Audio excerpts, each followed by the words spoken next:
Sorun neydi söyle benle, neden çekemezsin kardeş?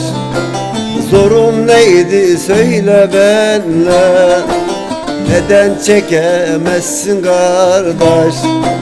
Sen fesatlık eder iken Yüce Mevlam olsun yoldaş. Sen fesatlık eder iken Yüce Mevlam olsun yoldaş.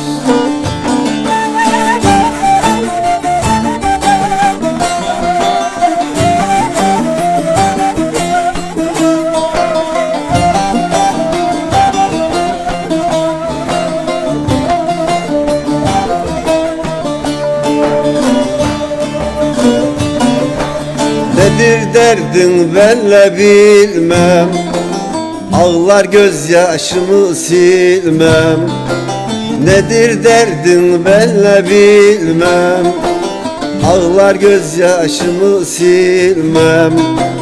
Yalan yere asla gülmem, söyle derdin nedir kardeş? Yalan yere asla gülmem, benle derdin nedir kardeş?